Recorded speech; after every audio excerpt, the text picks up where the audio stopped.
Very good evening. My name is Sharan Setty. You're watching the Festival of Bharat.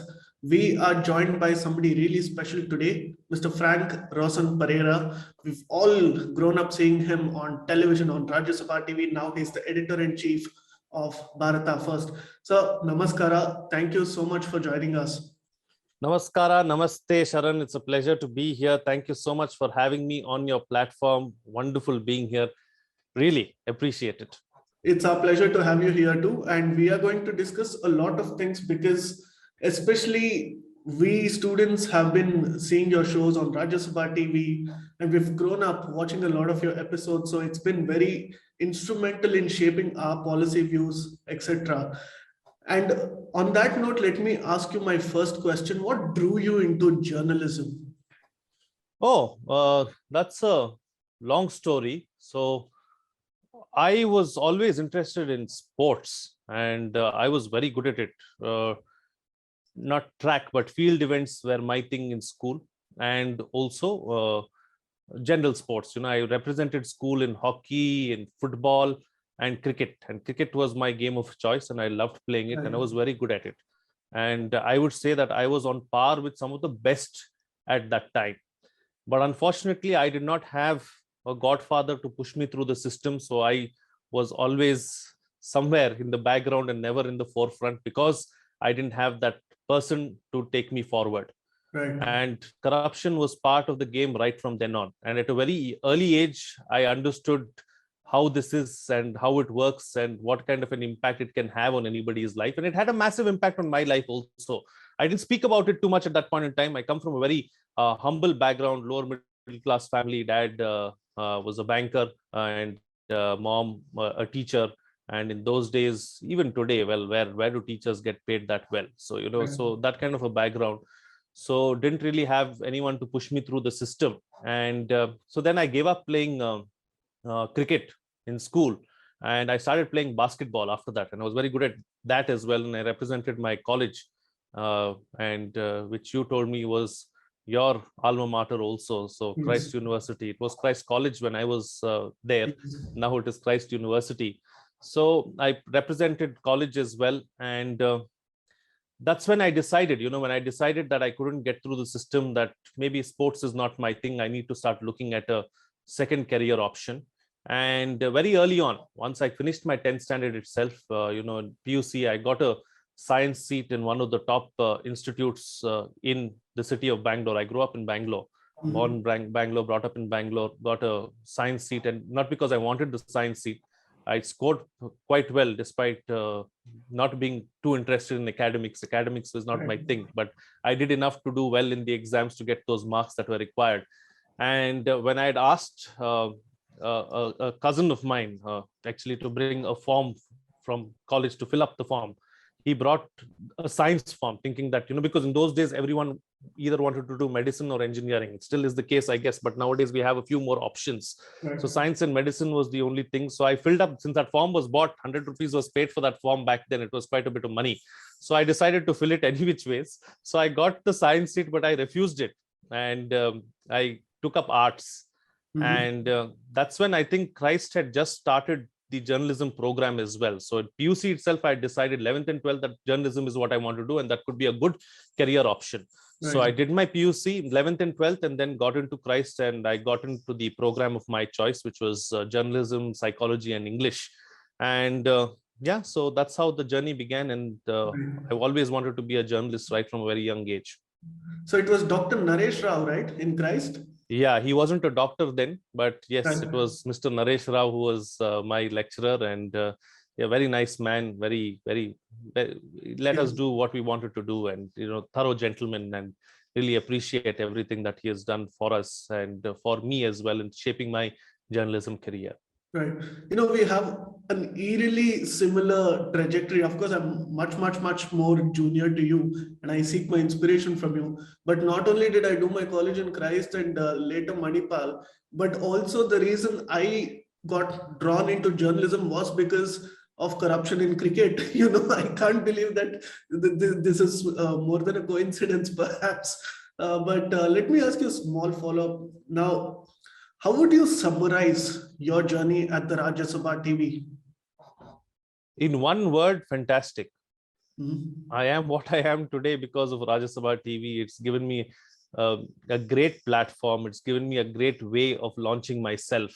And I must credit some of my seniors when I was at Rajya Sabha TV at that point in time. You know, there were several sacrifices that I had to make because uh, Rajya Sabha TV, well, not it wasn't a government channel, but followed all the government practices as such, so to speak. So I took a massive pay cut of about 70 to 75% pay cut and then joined Rajya Sabha TV. And once I got in, somehow I just realized that this is what journalism is. This is what I've always wanted to do. Right. So I worked so till they could actually absorb me into the system, till we could go through that entire process of getting me on the proper payrolls. I Mhm. worked for about 1/3 of my salary that I was already drawing in the private sector. So sacrifices had to be made. It was a tough time in life as such, you know, to be going through. Imagine if you're earning 1.5 lakhs and suddenly you come down to 50,000, your lifestyle changes completely. It Right. becomes very difficult. So, but all through that, you know, hats off to my seniors who did everything that they possibly can to try and absorb me into the system as soon as possible. But unfortunately, there's so much red tapeism in our administration and in our administrative setup that despite the best efforts of some of the topmost people at the organization at that point in time, it took them a good 16 to 18 months to absorb me into the system full time. And that's how it was. But despite all of that, the kind of opportunities that I got, you know, to travel with the prime minister, to travel with the vice president around the world, and to get an experience of what it is, first-hand experience and feeling of getting information while you're there. You know, you can read how much ever you want to. You can read 100 books on China, Mhm. but that one visit to China gives you more information than the 100 books would have given you, right? So that's how it is. So that then also big picture, I mean, whatever it is I am today is because a big part of that goes to big picture and the kind of opportunities that I got there as well. So it's been a fantastic journey. I have no complaints, and if I could do this again, I would do it once more. But the reason why I quit was because I realized that I had done enough and there is so much more to me, and there are so many other things that I want to explore and I want to do, and I want to give back to this nation. I've always been a patriot right from day one. I've always wanted to stay in the country, to work for the country, to work for the youth, and put my best foot forward. With my background and with a name like mine, I could have gone to any one of the Western countries long time back. But that was, and so many of my friends, so many of my batchmates from school and elsewhere have actually done that. They are all settled down now in Australia, New Zealand, Canada, and in most of the English speaking countries. But that was never the agenda. That was never the plan. The plan was to always stay back and give back to my motherland, because Ma Bharati has given me so much. It is only right for me to give back a little of what I've taken from her. This is so inspiring, and not just me, but I think thousands of younger generation is inspired by the kind of thought that you portray, the kind of policy shows that you host. And I think your career at the Rajya Sabha TV sort of summarizes all of that you've tried to do so far. And now you have a new baby, you have Bharata First.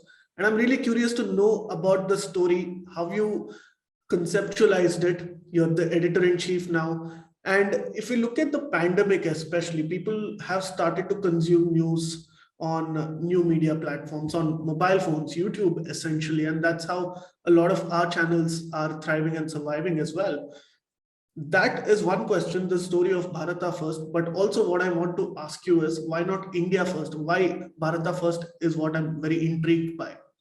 Oh, it's very simple. I mean, when you start something taking the name of Ma Bharati, why would you call it anything else? So it's but natural to call it Bharata First.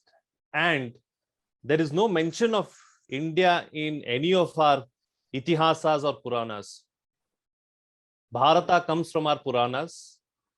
Bharata Varsha has been mentioned so many times. And what is Bharata Varsha? Bharata Varsha is the country of Bharata, right? Yes. So it was but natural. to call it Bharata First and nothing else, because the whole idea is to go back to the roots of Bharata. Because if we, the Western world has to look forward to progress. We have to look back. Right. Because our culture is thousands of years old. Our civilization can be 5,000 years old, but our culture cannot be dated. Absolutely. Our culture is thousands of years old, and that is what we thrive on. And we need to look back, because modern sciences today are starting where our Rishikas and Rishis took these points forward thousands of years ago. Yes. So the Western world needs to evolve and look forward, whereas we need to look back, look at what our ancestors and our forefathers did, and just continue on that trajectory. And it's all in front of us. Right. History tells us very clearly about what we are and where we come from. When a 14-year-old can conquer the Ganges, right from the southern point of India, he can conquer the Ganges and take on the role and responsibility of an entire empire and a kingdom. That itself tells us what we can do. Unfortunately, somewhere along the way, we've forgotten this. We've adopted different philosophies, we've adopted different cultures, and forgotten about our own. Right. That is what we need to go back to. And that is why Bharata first and not India first. Right. It's as simple as that. Very beautifully put, sir. Now, if I may ask you, while you were at the Rajya Sabha TV, you've interviewed thousands of people, perhaps. What is your best interview according to you? And could you give us a little behind the scenes insights into this? Best interview. There are quite a few actually, but some that I would rate right on top would be the interview that I did with Mr. Manohar Parrikar. Manohar Parrikar ji was the then defense minister. So when he was the defense minister, I went into his office and did an interview. Such a down-to-earth man, such a lovely man. And, we connected on the language that we spoke, because he's from Goa. I belong to the Konkan coast of Karnataka, and Konkani is a common language for the entire region there. So we spoke in Konkani. Of course, the dialects were different, the dialect that he spoke and the dialect that I spoke, but nonetheless, we spoke in Konkani, and the way we connected then and there, and the down-to-earth nature of that person really was a game changer for me. Another interview that I would like to speak about would be that of Mr. Arun Jaitley. His last interview that he did was with me. Last televised interview. So I remember going into his house. He was very frail, and unfortunate to see him that way, because I've been seeing him right from day one at Rajya Sabha TV, because I used to go for the parliament sessions, walk into the parliament gallery, and we used to stand and talk to Jaitley ji and others as well. So his interest in cricket was phenomenal, and he loved cricket. So I spoke to him, and he was so happy with the interview. He blessed me. He also said that we need more journalists like you, the kind of questions that you ask, and the fact that you actually listen, and you listen and then take the questions forward is what he thoroughly enjoyed and thoroughly loved. So that was excellent. One challenging interview also I would like to talk about was with Neeraj Chopra, the poster boy of Indian sports now. So when was it, the Asian Games or Commonwealth Games? I think it was the Commonwealth Games, right? Commonwealth Games in 2018. He won the gold medal. He won the gold medal then as well. So I had gone to interview him. He was such a shy young boy, so coy, couldn't even get two sentences out of his mouth. Right. The interview was in Hindi. My Hindi is good, but then when you don't have practice, it becomes a little challenging. And doing an interview for Rajya Sabha TV in Hindi, especially when you have so many Hindi anchors who know Hindi so very well, and you also when you represent a channel or an organization of like Rajya Sabha TV, you need to handle the interviews, and the kind of language that you use cannot be colloquial as well. There has to be some kind of formality to it. So here's a person sitting in front of me. Here's a person whose story everybody wants to hear and everybody wants to listen to, but the person cannot utter two sentences. right? So that was a real challenge. So trying to get out as much information from him in my, and also trying to speak in proper Hindi was a challenge, but it was nice. It was good. And I really thank him for the time that he has given, and he has done us all proud. What a wonderful achievement the young man has under his belt. So these were three interviews that I would like to speak about. And then the experiences generally, traveling with the Prime Minister on the same flight, talking about, just chit-chatting and having a casual conversation, or walking or running into several of the visiting dignitaries, like, many dignitaries would visit India, be it the, I can't remember now, I mean, offhand, but I've interviewed quite a few of them as well. So those have been interesting interviews, I must say. Right. And what would you describe as the most challenging interview? Difficult interview? Yes, Neeraj is probably a very shy person, and we've seen that with the few interviews that he's given in the recent days. But what really made you sweat? Which was the most challenging interview? I haven't sweat at all. I don't mean to be boasting or anything like that, but no, yeah, I've never had a situation like that.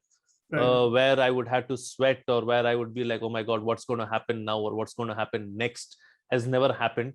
But not challenging, but interviews generally as a whole.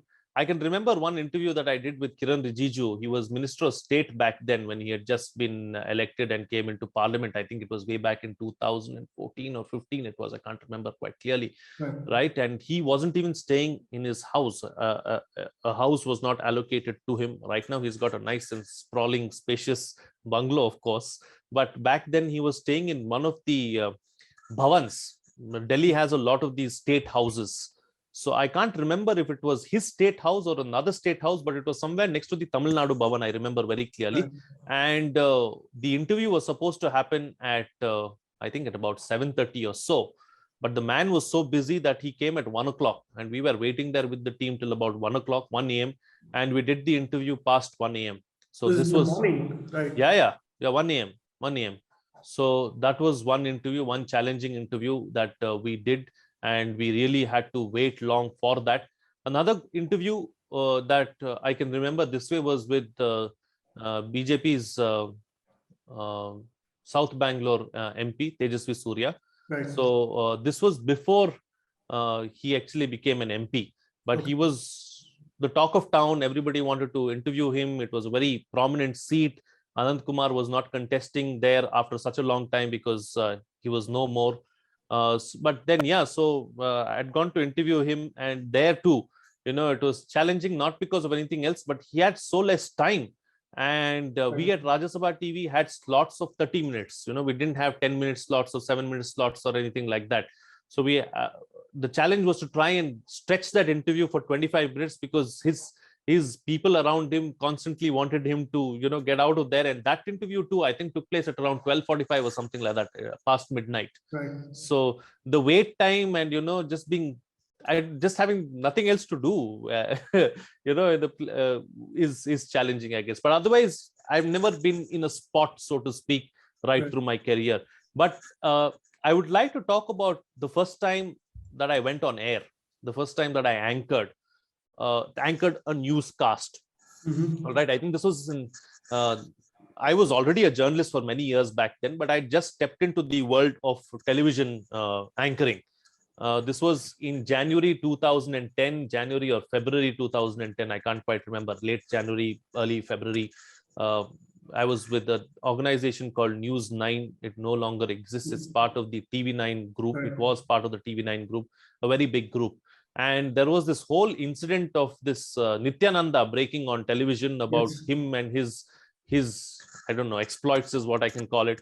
And I was the morning anchor, and the story just broke. And I went into the studio at 7 o'clock, and I hadn't anchored a newscast before that ever. All right. I just went there and I sat on the chair. And I remember I had to speak about the damn thing for about an hour and 45 minutes or 2 hours or something till the other person could come and relieve me.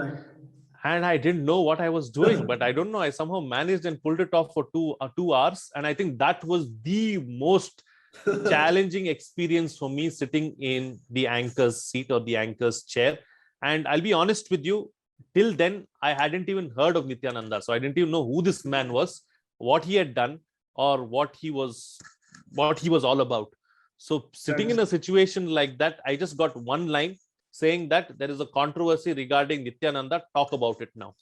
And I managed to pull it off for 2 hours. I still don't know how I did it. I drew a blank. I mean, I was blank at that point in time, but my mouth kept going. I don't know how. I guess there have been many instances like this where, in life where I've not had a clue as to what's happening, but my mouth has kept going. I guess it is Devi Ma speaking through me and, just helping me hold fort. Nothing else. What more can I say? So that's how it is. Yeah. So I would say that was the most challenging incident. Yeah. Learning to improvise is a great challenge, and I think that's something that I've realized in the last few months here at Citti Media. Now, you're a Bangalore boy, and your career has been majorly in Delhi in the power circles. Now, how did you find yourself? Oh, well, this is also another story where I have to bring in my better half, my wife here, because Nari Shakti has helped me along the way all through my life, right? And we were just married, and we got married in the year of July 2012, and in October 2012 we were in Delhi, and it was a big decision because you ask any Bangalorean who wants to stay in India, not otherwise. Any Bangalorean who wants to stay in Bharata will say that he does not want to stay anywhere else other than Bangalore. Correct. It's as simple as that.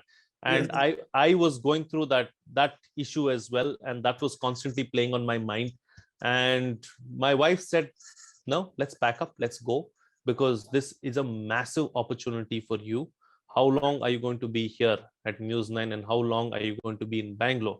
You've done whatever it is that you have to do in Bangalore. You worked here for 3 years. Done. Now let's pack up. Let's leave, because I want to see you succeed, and I want to see you do well at the national level." So it was my wife who took that decision for me, and I must thank her. And it is because of her that I am here today. And then we packed up and we left. We had hardly been married 3 months, but we immediately packed up and left. And I joined News X. And my wife and me also met in TV9. She's also a journalist, no longer a journalist though.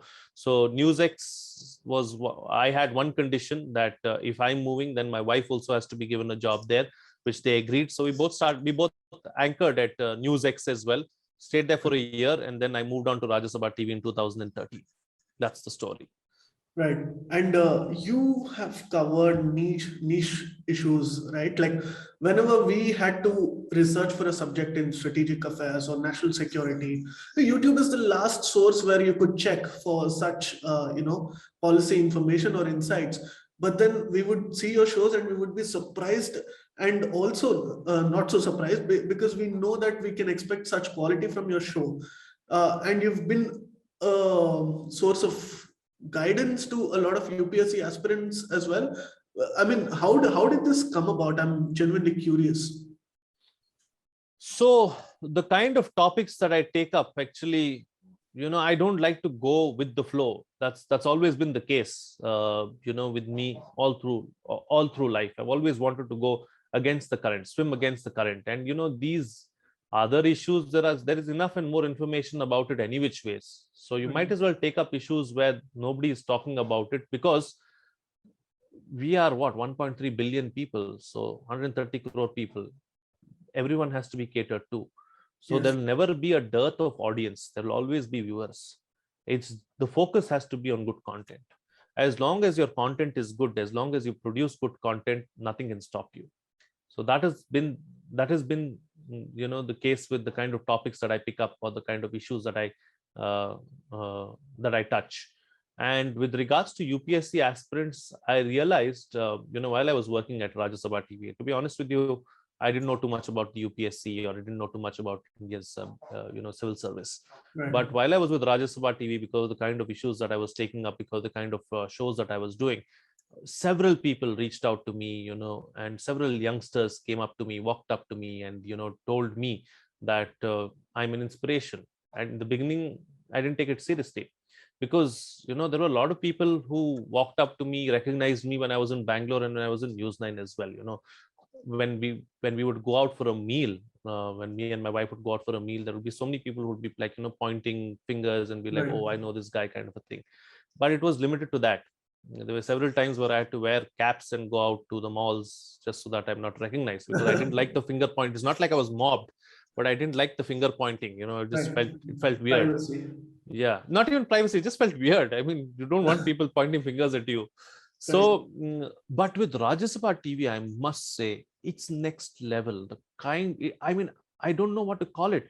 Adoration, adulation, I don't know. There was, I went to Varanasi recently, and when I'd walked into BHU, there were so many people in line who were coming and touching my feet.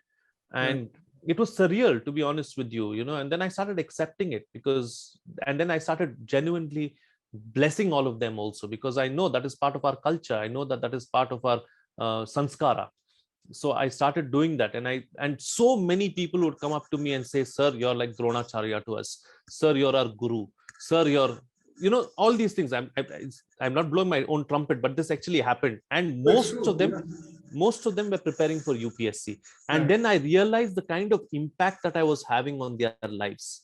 And I realized how people are looking up to me. That is when I decided I need to do something for them. That is when I decided that, if the youth is channelized, if the youth is taken in the right direction, if the youth is told about who they are and where they come from, they can make Bharata a much better place and make Bharata truly great again. It is not copied from Trump, but we were a great people. We are a great nation. We are the center of knowledge. We are the center of higher learning. It is because of this that Nalanda burned for 6 months, because the kind of knowledge we possess and the kind of knowledge we have, no one else has, and everyone is jealous of it, and nobody wants us to progress. Right. So this is what I wanted to take to the youth. This is what I wanted to enlighten in them. And I'm so happy to see the number of people who are interested in Indic causes, people who are interested in culture, people who are interested and want to understand. That yearning to learn about who we are and where we come from is there in our youth today. And it's so heartening to see that. And that is why I decided to take this up a notch and decided to start something like, on the lines of Bharata First Knowledge Center as well. The Knowledge Center is mainly for competitive exams and for students who can participate, who want to, go into competitive exams. And the way I teach is very different. It's basically mixing our ancient knowledge or ancient wisdom with modern sciences. And that is how I take it forward.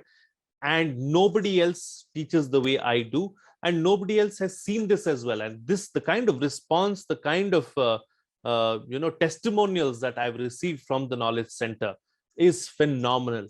People may ask, why don't you do it for free? Nothing comes for free in this world. Even the Vidya that was imparted by the Rishis, they took a Guru Dakshina. Yes. If you give it for free, it will have no value. Right. That's why it is nominally priced as well, so that everybody can afford it, everybody can get so much out of it. And the amount that you're actually extracting out of it, it's not just for your competitive exams, but it is helping you to be a better Bharatiya and to be better prepared for life. Right. 10 lakh people write the UPSC every year. There are only 700 who get in. What are the others going to do? They too need to be taught something. Right. So it's a holistic learning experience, and that is what I'm focusing on now. And there are so many other things that I want to do. For instance, you're asking me before, whether I'm based out of Noida or whether I'm based, where am I based out of, whether I'm based out of Bangalore, right? So, I mean, I didn't mention it at that point in time, but I think I should mention it now. I'm actually going to be relocating for at least 7 months in a year. I want to be, not want to, I'm going to Hampi. The new district that has been carved out now is Vijayanagara. That is where I'm going to go, and I'm going to be based out of there, because Vijayanagara is a Samrajya that was built on Sanatana. Yes. And it all began in Hampi. It all began with Hakka Bukka and Vidyaranya. And that is what I want to take forward. Lord Rama in his quest, since it's, Dasara time as well, let's talk about this too. Lord Rama, in his quest to defeat Ravana, started walking from Ayodhya, right? Started walking, trying to get support, trying to get somebody who can help him in his battle. He didn't get support till he reached Hampi. It was in Hampi when Lord Hanuman, Sugriva, and others came to his aid and said that we will help you. There is a cave temple, cave shrine in Hampi, where Mahadev, Lord Shiva, meditated for thousands of years. It is the same place that Lord Rama went and meditated for 4 months before he finally made that journey to Lanka. Yes. It is also the birthplace of Lord Hanuman. So it has spirituality, it has history, and Hampi, not just by our accounts, Hampi, by the accounts of foreign travelers, was the greatest city that they had ever seen. And look at what it has been brought down to by the invaders. It was the sultanates who joined and combined their forces together that decided to destroy the kingdom of Vijayanagara, or the empire of Vijayanagara, and Vijayanagara burned for over 6 months again. That was the kind, and looted, plundered for over 6 months as well, because that was the kind of wealth that Vijayanagara had, and all because they were true Sanatanis and nothing else. And they took forward the essence of Bharata and Mahabharati. Their war cry also was Jai Rajesh, Raja Rajeshwari, right? So it was invoking the spirit of Lalita Mahatripura Sinduri, and invoking that spirit and taking it forward is what they did. So that's why they were so successful. So if we can do that, imagine what we can do. There is a need to retell history because of the new facts and new information that has come out. Unfortunately, it is not there in our textbooks, and it is going to take some time. I understand that the national education policy is there. I understand that we have it, and I understand that we are trying to change this aspect. But the proof of the pudding is in its eating.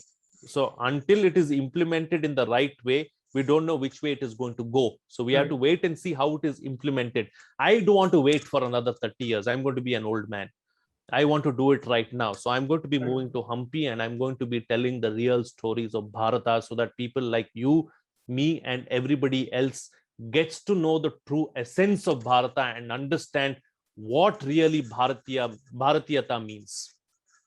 That is the idea. Good luck with that, sir. I mean, I'm really excited to know about this. And in fact, this is the first time that I've heard this from you personally. So I'm sure people from Karnataka especially will be extremely excited, because moving back to Bangalore makes a lot of sense. But moving to Hampi, nobody even imagined about this. And the kind of seva that you're doing is absolutely admirable. And I think you are contributing in a major way to Indic Renaissance, if I may add. Now, I don't like the word Indic Renaissance though, but you know why? Not because of anything else. The same way where I don't like India. I mean, it's not like I don't like India, but it's an English word. Yes. Yeah, its origins are from Greece. Renaissance too doesn't have anything to do with Bharata. The same way, if I may add here, I don't know how people will take it, but I'm going to say it anyways. I have a problem with the word Hindustan as well, because who gave this? Who gave this? Who coined this word Hindu, and where does it come from? It comes from the Indus River or Sindhu River, and the Persians couldn't say Sindhu, so they started saying Hindu. Yes. So it's Hindu has nothing to do with Bharata. Hindu is a Persian term which was given to us, and today we fight over it. Yes. When Bharata is there in the constitution, or when Bharat is, if you don't want to say Bharata, if you don't want to Sanskritize it, you make it Hindi, no problem. Call it Bharat. What's the problem? Yes. So yeah, maybe absolutely right questions. Maybe a little controversial, but I had to say it. It's a no holds barred interview, so I'm going to speak my heart out. No, I'm really glad you brought this up, because we deal with a lot of international guests, and sometimes the Sanskritam terms actually doesn't get to them. So I use the common terminology, and I'm really glad that you brought this up, and I'm really happy that we are talking in the pure sense of the word. Now, if I may ask you a few questions on national security and foreign affairs, because you've been covering these issues for a very long time. And I thought we could dive a little into that as well. So my first question on that front is, what changes do you see in Kashmir, especially because minorities have been targeted in the last few days, and this has been happening for a while now? Is there any concrete changes that you see, especially after the abrogation of Article 370? There have been changes, no doubt. The situation has definitely improved for the better, but the instances of the last few days don't instill too much confidence, right? Right. It is definitely a failure on the administration's part. The administration should have done better and should keep our people safe, whether it is Hindus, whether it is Muslims, whoever it is. We are all Bharatiyas at the end of the day. Should have kept them safe. And these people who have been killed have been targeted and killed, and they have not been killed because they've been targeted. It's as simple as that. They've been picked out of a crowd and they have been killed. The administration should have saved them. Now there is this whole idea that is going around that Kashmiri Pandits have been targeted or Hindus have been targeted. There has been a Sikh person who has been killed as well. There have been a couple of Muslims who have been killed as well, because they were informants. They were informing the security forces about what is happening in the valley and elsewhere. So everyone needs to be protected. Those who are with us, those who are helping Bharata, need to be protected. It's as simple as that. The administration has failed. But prior to that, but also let's not forget that this seems like an act of desperation too, because over the last 2019, so the last 2 years or so, the situation in Kashmir has been in control or has been under control. And this has not gone down too well with regards to our friends across the border in Pakistan. Yes. So they are desperate. And I feel that they have been given a false sense of bravado after what has happened in Afghanistan, right, because they believe that they have won everything in Afghanistan and only Pakistan's word is final in Afghanistan, and they have that entire situation under control. So now it's time to focus on India, and it's time to bleed India with 1,000 cuts. That is the stated policy of Pakistan. They are not going to deter from that. But our armed forces have done really well to ensure safety in that particular region, barring these few instances that have taken place by terrorists who have targeted, and they want to instill and drill fear into the minds of Bharatiyas. That's why this has been done. Right. Now, stone pelting incidents in Kashmir have gone down drastically after abrogation of special status. Number of tourists going into Kashmir has increased. Yes. Number of violent incidents too have decreased as a whole, by and large. If you look at the year-on-year stats, you will see that between 2019 and 2021, number of civilian deaths and number of casualties, even on the defense side, have come down drastically. What do the Kashmiris want? The Kashmiris want their sons and daughters to be safe. When their child or when their teenager goes out of the house, they want to see that person safe in the evening, having a meal at the table. Yes. Right? Now, if we can provide that, there is nothing else that the Kashmiris want. All the demands of the Kashmiris have been met. The last two demands that were to be met was, of course, this whole issue of connectivity and internet services. That also was dealt with. The only other thing that is remaining is the issue of statehood. Other than that, everything else is sorted out in Kashmir. Nobody should have a problem with what is happening. Only thing is, the administration needs to take a firmer control and ensure that such kind of incidents don't take place, because they instill a sense of fear in the people, and fear will make you do crazy things. Right.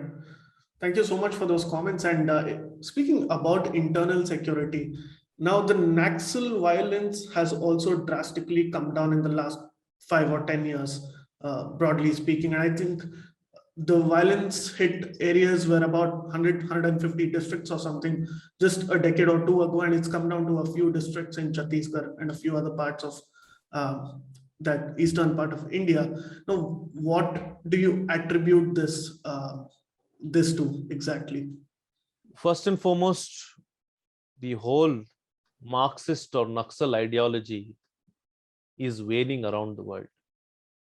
There are no takers for this ideology, right? You look at the left parties also, even politically, they're not doing very well. They have been rooted in their bastions. They have been driven out of everywhere.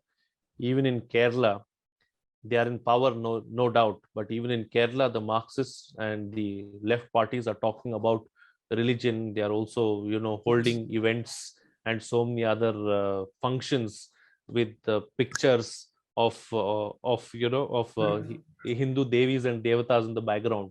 So what happens to their ideology? Do they also even know what their ideology is? I mean, it's strange. It's really strange. So how can you expect the Naxals to go forward with it? Of course, there are a few sympathizers here and there. They have been dealt with, and they have been dealt with in the right way. I'm not saying no, but by and large, as far as the people themselves are concerned, they're losing faith in this ideology. As infrastructure improves, as connectivity improves, as people get access to modern amenities, they want more of it. Right. Highways are being built at a record pace. Special economic zones are being set up not just in the major cities of Bharata, but elsewhere as well. So the kind of development that we have seen, especially over the last 15 years or so, and the fact that we are dealing with these Naxals and those who are, taking up to violence or taking up to arms with an iron fist has really helped in controlling the situation and bringing it to where it is today. There is still a lot more that needs to be done. I see it happening in the next 3 or 4 years. I think by 2025, we'll see the end of Naxalism. Right. And on the other front, we've been dealing with China, and it's becoming an extreme strategic concern for India's security. In that sense, whether it's with the BRI or Maritime Silk Road, there is a clear strategy to encircle and entangle India's growth as a regional power. How do you think India can make sure that it grows beyond becoming a regional power necessarily, That's in our hands. It's in nobody else's hand. China can also do only that much. See, let's not forget one thing. Geographically, we are blessed. Right. There is no peninsula like the Indian Peninsula anywhere else in the world.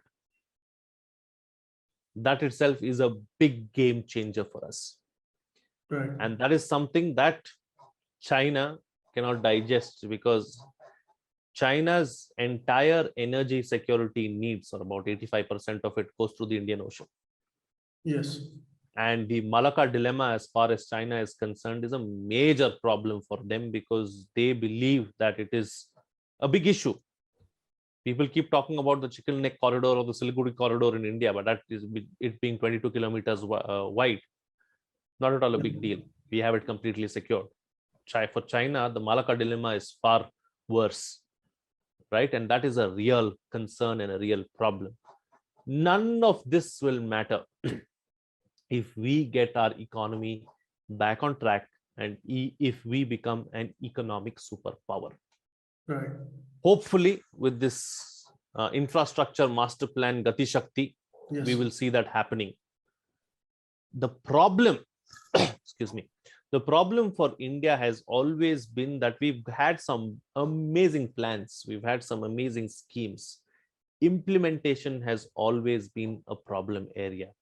Even with our international projects, be it with Nepal, be it with Bhutan, Bangladesh, Sri Lanka, Myanmar, any one of these countries, implementation is where the real problem is. If we can get that on track and if we can get that sorted, there is nothing that can stop us. And this century is Asia's century. Yes. And India can do wonderfully well. We have a demographic dividend. We have the skills. We have everything else that is required. We just need to go the extra mile and ensure that what we have planned is actually implemented as well. Right. For instance, after the COVID-19 pandemic broke, everyone was looking at not really moving out of China, because you can't really do without China at the moment. Let's be honest about that fact as well. You may wear these boycott China t-shirts and walk around, but that's not going to solve any problems. Right. And for all you know, that same boycott China t-shirt has come from China, routed through some other country. Right. Right? You won't even know that. So yeah, so these kind of things. So when the COVID pandemic struck, when countries around the world were looking at diversifying, most of the companies went to an Indonesia or a Vietnam or one of the Southeast Asian countries. Very few of them came to India, because we need to get our act together. Doing business in India is problematic. Land is allocated for someone to do something, the government changes at the state level, then some protests take place, some people tie themselves up to trees and say no, we have to save trees and this and that, and then that project is gone. Right. So what do companies also do? Why would they want to invest in India when you have such difficult issues? Labor reforms are a must. Land reforms are a must. It's so difficult to get land for your highways. Labors. Yeah, Air India has been disinvested and has gone to the Tatas, and a notice has been served to those who have been living in the quarters in Delhi and in Mumbai of Air India, because the deal very clearly states that they can stay for a maximum of 6 months. Now the unions have decided to go on strike indefinitely because they cannot do this. So when you have issues like this, how can business also go smoothly? Correct. So these things need to be sorted out first if we really want to take on China. Right. I'm really glad we are speaking about China. Now, China seems, they're calling China the neo-colonizers in Afghanistan, especially because they're very interested in the mineral deposits and with connectivity, essentially. But they've also given a small grant to the Taliban, I think, in a feeler move. They just want to make a sense of what the Taliban wants to do really with China. Do you think the Taliban's silence on Uyghur Muslims and what is happening in Xinjiang can be purchased by the Chinese? Yes, can be purchased by the Chinese. See, the Uyghurs, who is saying anything about the Uyghurs? Where are the champions or so-called Islamic champions of the Islamic cause? Pakistan is not saying anything. Saudi Arabia is not saying anything. UAE is not saying anything.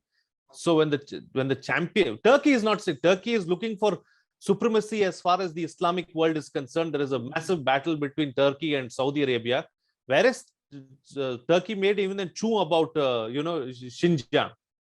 So China is very, very sorted, and the kind of things that China is actually doing in Xinjiang is deplorable. I think it can be quite comparable to what the Nazis did, in their concentration camps, because some of them who have, very difficultly managed to escape from some of those camps have come out and narrated horror stories.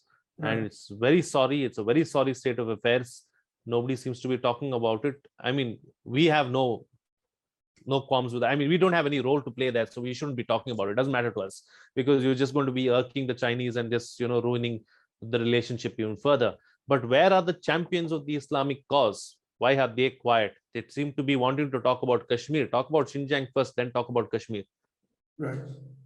So my last question to you is, you spoke about sedition laws and whether it's a necessity in India or not. And I found the argument very, very interesting. Now, you are a journalist by profession and you've been there for quite a few years now. As a journalist, A, do you believe in absolute freedom of speech? And B, if you think that sedition laws need to be continued, on what fronts do they have to be continued? Freedom of speech can't be absolute. It's as simple as that, because my freedom ends where yours start. Right? And if I'm going to hurt you with my words can drive a person to take his life. So it can be, as children, we would hate, at least I would hate to get shouted at, because that would stay on for a week or, continue lingering in the mind for a long time. Yes. But if you would get a whack with a stick, the pain would last for 5 minutes and it's over. So it's better to get a whacking than get shouted at, right? So freedom of speech is something like that. So my freedom ends where yours begins. So that is something that we should always keep in mind. It can't be absolute. And if it is going to be absolute, it is going to be like what Charlie Hebdo does in France. And that's not a situation that we need or a space that we want to enter, right? That is one. Secondly, about sedition laws. We definitely need sedition laws. Some may argue that, oh, even the Britishers who brought the sedition laws in the 80s no longer have it. Right. But we need it because we have anti-national elements in this country and they need to be dealt with in the right way. I make a distinction here though. There is a difference between anti-national and anti-government. That distinction has to be made and has to be understood as well. If someone is anti-government, doesn't make him anti-national. Yes. So if a person is anti-national, he has to be dealt with a law like the sedition law, and an example needs to be made of him. Unfortunately, what has happened is this law has been misused by governments that have been in power on this side or that side. Right. I'm not saying that there is only a particular government or a particular person who's responsible for it. So I guess at some point in time, it will have to be the courts will have to decide as to what it is and where it is and which direction it is going to go in, because we need a law like this. We need a strict law, and we need a law that deals with anti-nationals in the strictest of possible way, because there can't be any compromise as far as Mahabharata is concerned or Mahabharati is concerned, right? But again, just because someone has said something against the government does not make that person anti-national, and you cannot use the sedition law against that person. Right. Can't get any clearer than this. Thank you so much for giving us your time, Mr. Pereira. It's been an enlightening session, and I know that you've been having a very busy day, and it's a festival as well. But I'm really glad that you could join us, and I hope that I can visit your studio in Vijayanagara once you've relocated. Absolutely. I would love to, not just you, but the entire country as well can come be with me, spend some time with me, so that we can share the knowledge that I have received over the years. And I would love to interact with anyone and everyone who would want to be in Vijayanagara close to me and take the learnings that I have of the place forward, because I want to tell this story to everyone so that they know who they are and where they come from. That's the most important aspect of it. Thank you so very much, Sharan, for having me. It has been a complete pleasure, and it has been amazing talking to you about my life journey and being so candid as well. I mean, I've not revealed so many of these things even to the closest of people, near me, near and around me, but it has been a candid conversation and I thoroughly enjoyed it. Thank you so very much.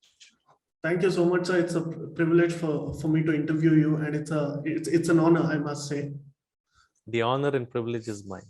Thank you, sir. And to all our viewers, please do like, share, and subscribe to Citti Media and the Festival of Bharat. We will be coming out with more such interviews in the future. This is your host, Sharan Setty, signing off. Namaste. We hope you enjoyed this Citti Media content. Please remember to subscribe to us and switch on the notifications for this channel. For our other social media links, more content, and to support our work, please visit citti.net. Dhanyavad. Namaskar.